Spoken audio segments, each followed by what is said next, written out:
very nice, isn't it? Trying to blame us for you and save yourself. It's all right, Mike, I'll tear it up. Disgusting. Tributes to the comedian and actor Rik Mayall, who's died at the age of 56. 5 Birmingham schools investigated over claims of extremism are rated inadequate and could face closure. Scotland's campaigners gear up for the final 100 days until the independence referendum. We're live in Aberdeen.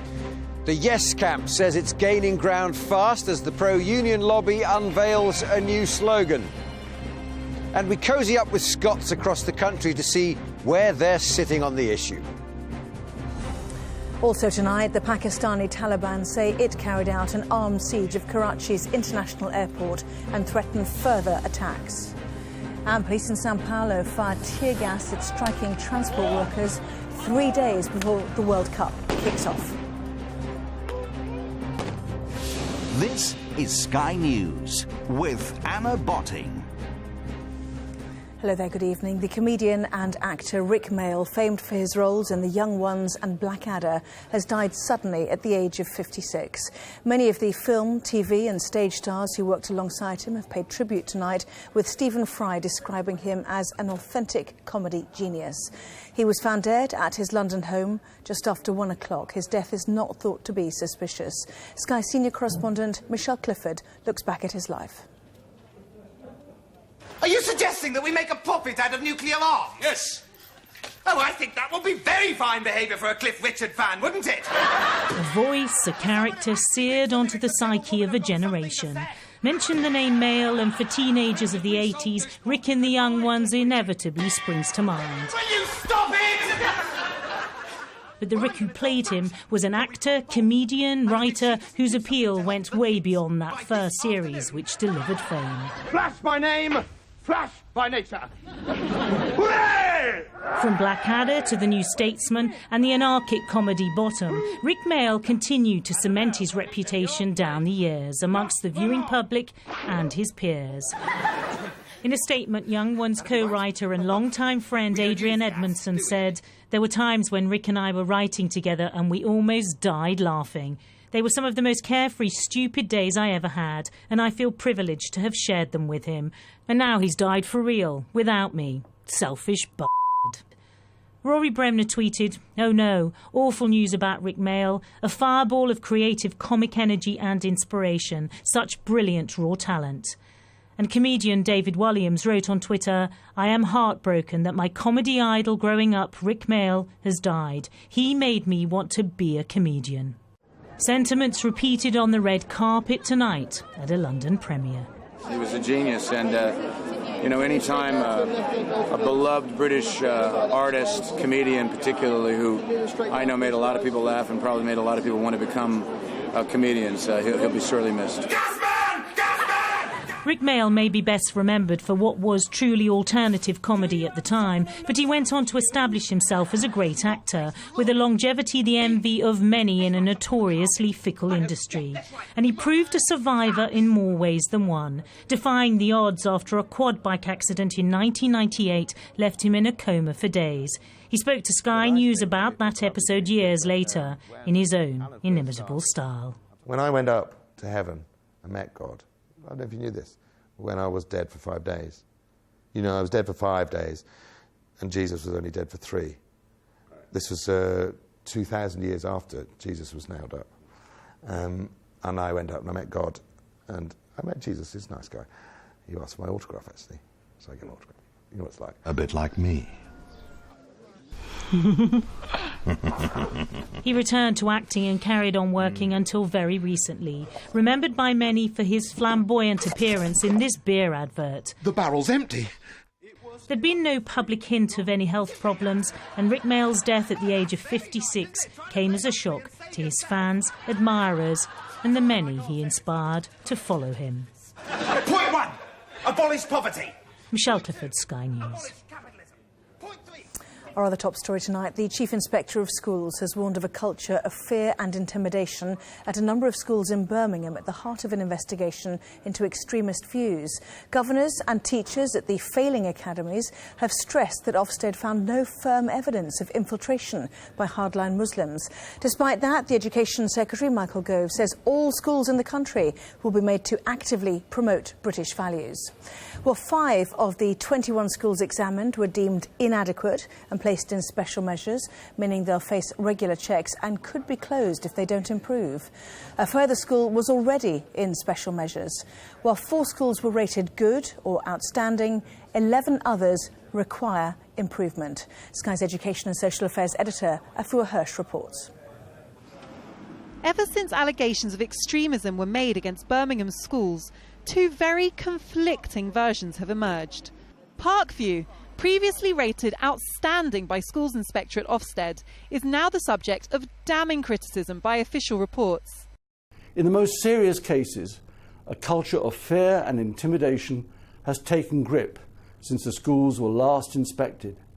A number of head teachers reported that there has been an organised campaign to target certain schools in Birmingham in order to impose a narrow faith-based ideology. Ofsted and the Education Funding Agency both published reports into the schools in question. At Oldknow Academy, Ofsted inspectors found that during a recent fete, raffles and tombolas were banned because they're considered un-Islamic. At Golden Hillock School, during an EFA inspection, a male Arabic maths teacher would not shake the hands of female senior leaders. The same teacher also reportedly gave an assembly, saying, "We don't celebrate Christmas, do we?" The Parkview Educational Trust strongly denies the findings and accuses the investigations of being politically motivated. Ofsted inspectors came to our schools looking for extremism, looking for segregation, looking for proof that our children have religion forced upon them as part of an Islamic plot. Parkview schools also have support from parents. The only thing extreme about this school is the extreme results that it gets for the pupils. 75% A-star to C, including English and maths, is unbelievable. Despite rumoured threats of expulsion for speaking to the media, pupils at Parkview finally want to have their say. We changed these girls' voices to protect their identities. You think your school is too extreme? Yeah, but not in the terrorist way. They're strict with us, basically, and they use religion as an excuse. Basically, they don't let boys and girls mix and stuff. And if they see you talking to a boy, they'll call your parents or come to your house, which they did to a lot of people.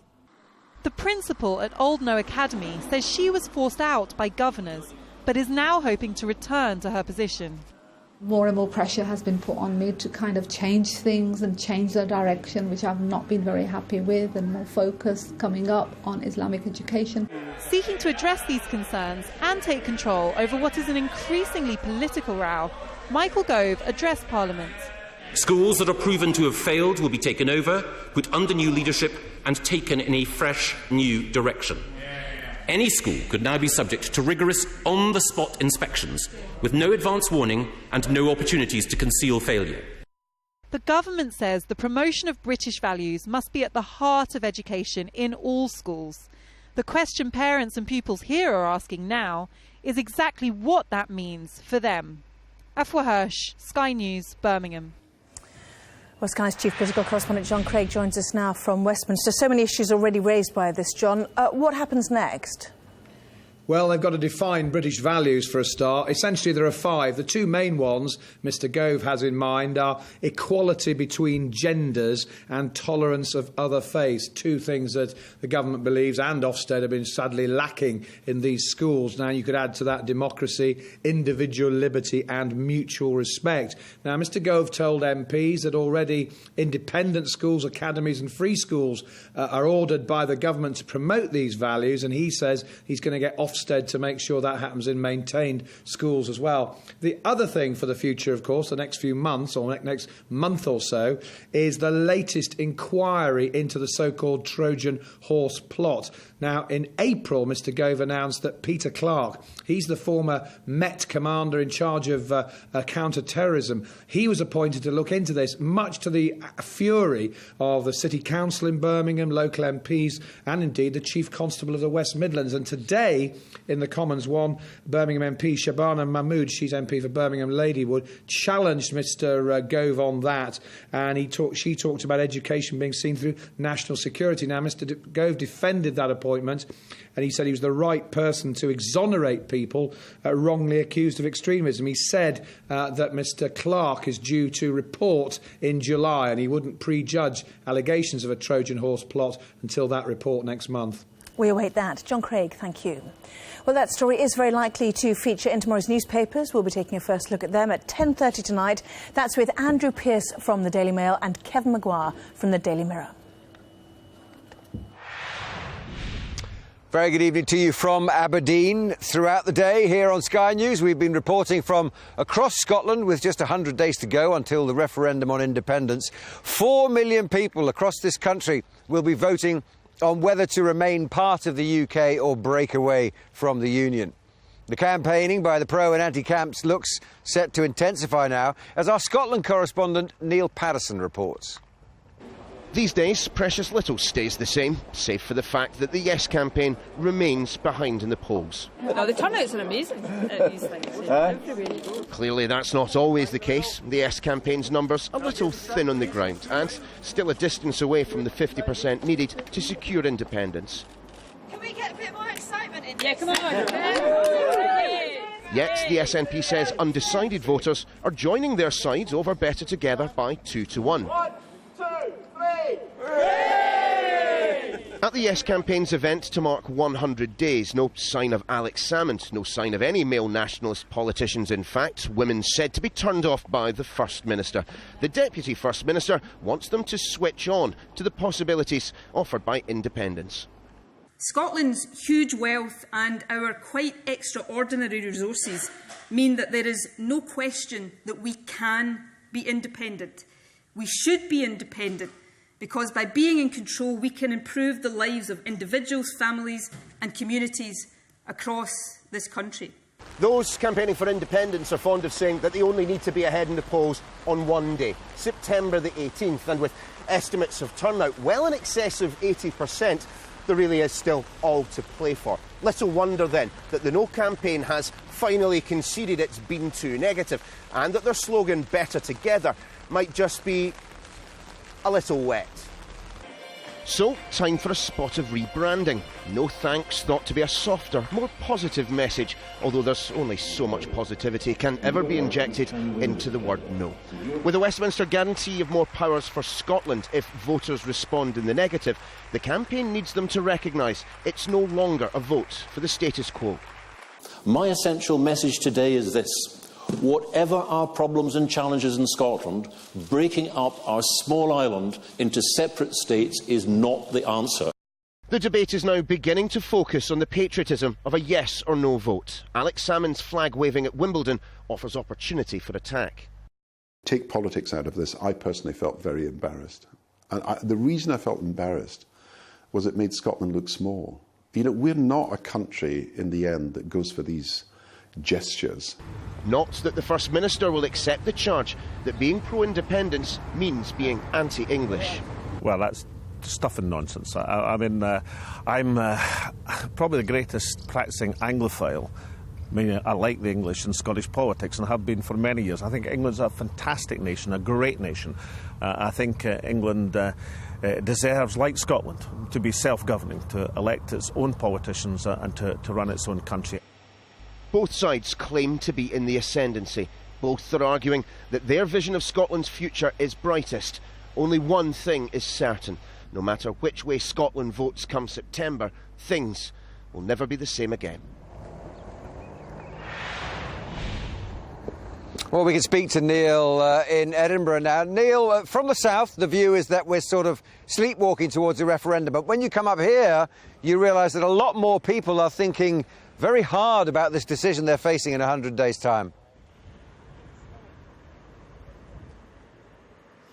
Yeah, and I suppose that this 100 days event from the Yes campaign and, of course, the Better Together campaign will further galvanise those who really have fallen in between either camp up until now. The sizable number of undecideds, which certainly could swing this election back towards those who would seek independence. Of course, as I mentioned in my report, really ever since the campaign started, the Better Together, the No campaign has had something of a commanding lead. But we are looking at perhaps a turnout in excess of 80%. Well, that's what some people are predicting at the moment. Certainly it will be a huge turnout in electoral terms, and when you're talking in those kind of numbers, when you have such a long time to go, anything can happen. I think you're absolutely right. I mean, one of the striking things for those of us who, essentially have been down in England following this ATTERA move, I came up here some 2.5 months ago now, is that people are engaged with this debate in Scotland in a way in which, people are rarely engaged with politics. People are talking about it all of the time. It's something that I have to say that I think the Yes campaign has capitalised on rather more. They are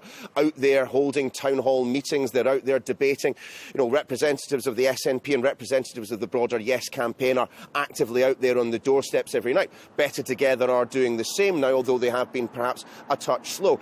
I have to say, I think anyone who can predict with confidence exactly what is going to happen on September the 18th really must have a crystal ball, because between now and then anything can happen. One questions whether or not, though, given the focus that there's been over recent weeks and months on the statistics, whether as we edge rather closer to September 18th and the idea of separating from the rest of the United Kingdom, bringing to an end a 300-year political union, whether people might start to think rather more with their hearts rather than with their heads.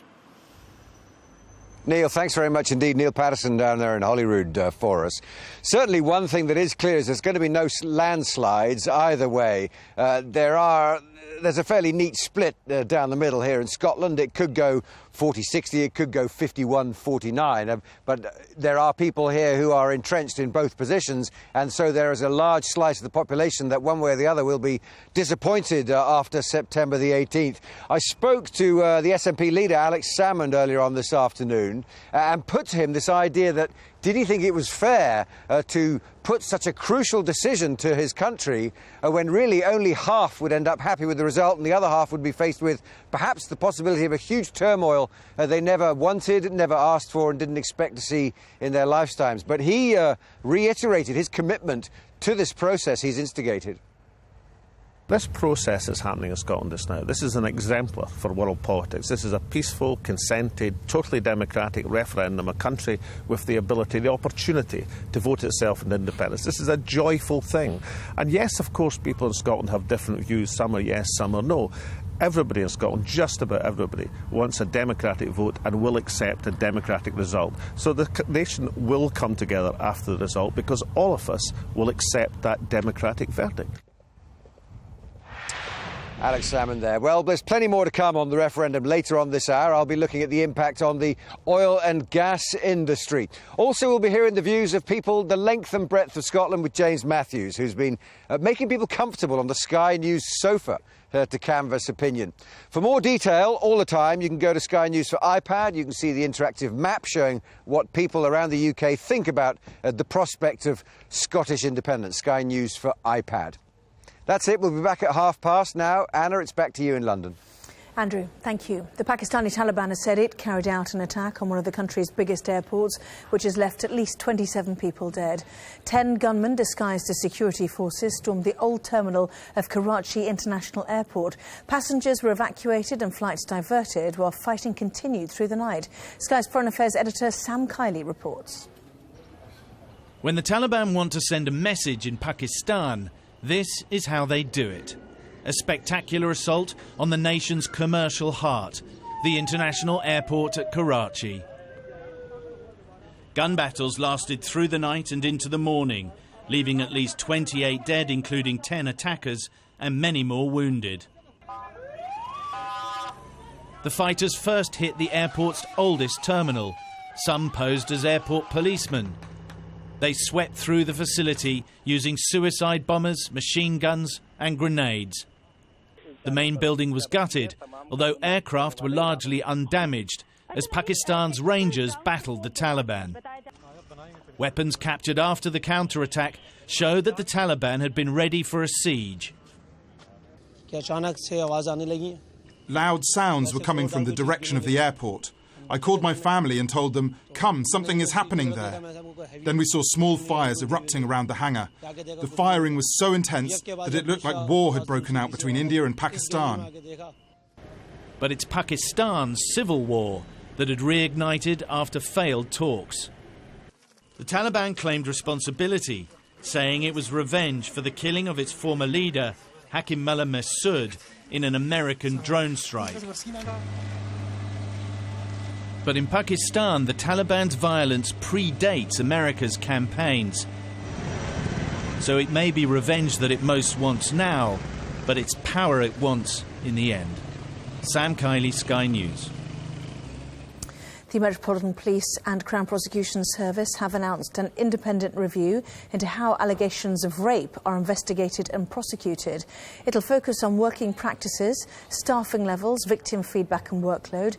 80 sample cases will be reviewed with experts from the courts, NHS and charities. It'll be published by the end of next February. Thousands of people could miss out on their summer holidays after warnings of a backlog at the Passport Office. The Public and Commercial Services Union claimed job cuts and office closures are causing long delays in dealing with applications. But the Home Office says there isn't a backlog, despite what it calls exceptional demand for passports. Rescuers in Germany say it could take days to extract a man who's stuck in a cave after falling rocks left him with head and upper body injuries. They say it'll be complex to negotiate narrow shafts of the cave system in the southeast of the country. One of his two companions made a 12-hour climb to the entrance to alert the authorities, while the other remained with the injured man.